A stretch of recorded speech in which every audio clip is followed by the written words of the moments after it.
Hello again. So today I was something came up in my mind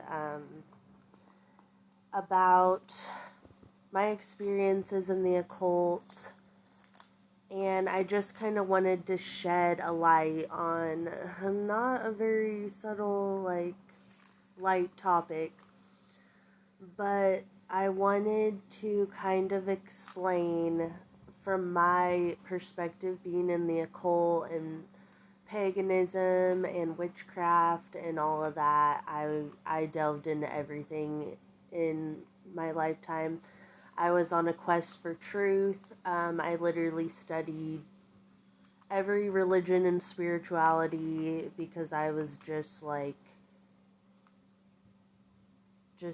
eating it up. Like, I just wanted to know about all these religions and beliefs, and that was really interesting to me.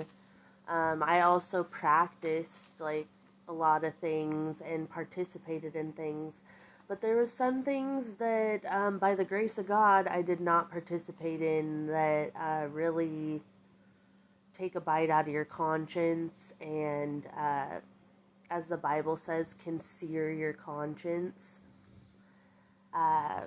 Meaning, it says it'll sear your conscience with a hot iron. Like, when you burn a hot iron into something, it leaves a mark and it doesn't go away. And that's kind of like what happens in your heart and your mind when you do something really wicked.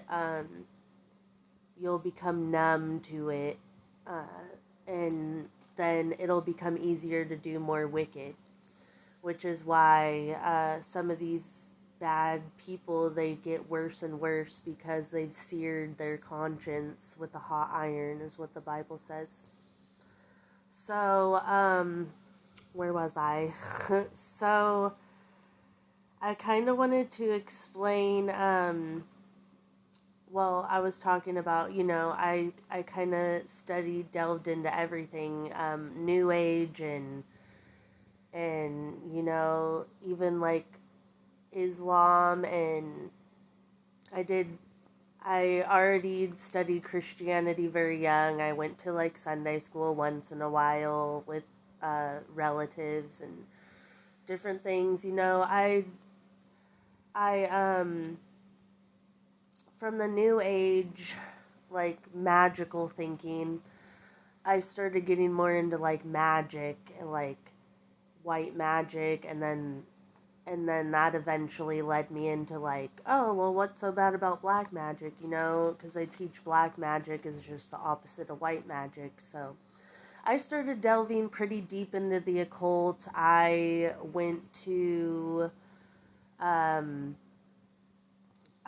bookstores to get heavy occult reading. I had a lot of occult books on my bookshelf. Aleister Crowley, which was a temple that I had attended, the OTO, Ordo Temple Orientis, and it was a temple of Set. It was a black Egyptian magic, and I actually was very interested in, how to manipulate and control, and that's pretty much what magic is. It's just a lot of it is selfishness and just wanting everything to go your way and to be happy, and learning to control and manipulate with your mind and your ways of being. Pretty much like you are God, and that's what you believe in. Pretty much all these religions and, paganism and different things, you believe that you're turning into a god and that you're getting more and more powerful. This is actually where Darwin and all these, before Darwin, because that wasn't actually his theory, that's where evolution comes from, is they believe that we are evolving.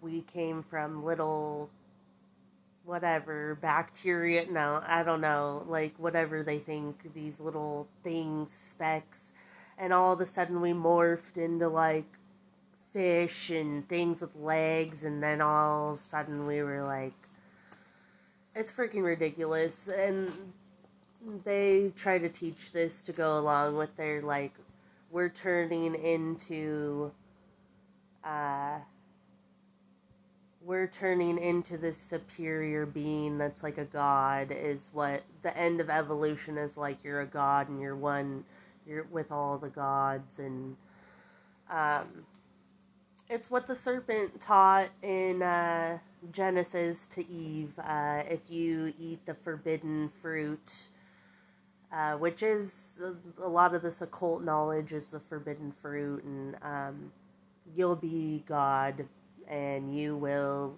live forever as a god. And God doesn't want you to know this. It's complete bull. It's harmful. God did not want us to have evil, and that's why he hid this stuff. But naturally, we had our own will and choice, and we chose to open Pandora's box, and with that knowledge came evil and fear and pain and all these things that God put away for a reason. But he knew we would experience them, and humans would want to experience that, and God doesn't force us to do anything. We're his children, and he lets us choose. So, anyways, trailing off, I'm like way off topic what I wanted to talk about, but this is just coming out from, I like to share my experiences because it can, like educate some people on what happens in the occult and things that they've never wanted to delve into or are like scared of. And you should be. Don't mess with the occult, don't mess with the dark side. I literally had demonic like plagues, like the Mary with the however many, I think it was 7 demons in her. I literally was like that, but probably more demons, because I had let them into my life. I had summoned things. I spoke with demonic entities, with Lucifer, actually. And I think that's one of the reasons that I get attacked a lot in life, is because I left this pact that I made, and I cut it off, and I returned to the Lord. So it's kind of like being in like the worst gang possible. Like, you made a pact till death, and then you left with all their secrets, and now they're like, oh, we're gonna kill you because you're not supposed to, like, you better not tell anyone this stuff. So,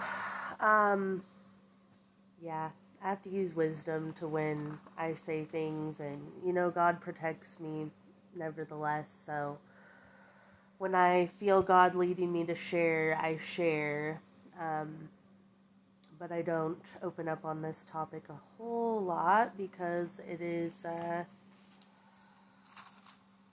for one thing, people don't like to hear things about the dark side and whatever, because they're afraid of that, and I get it. And, if it's not the time, or if it's not good on you, or like is gonna mess something up in your mental health, then maybe you should use caution. If you're getting that intuition, gut feeling, like, I don't really want to know, but some people want to know why this and why,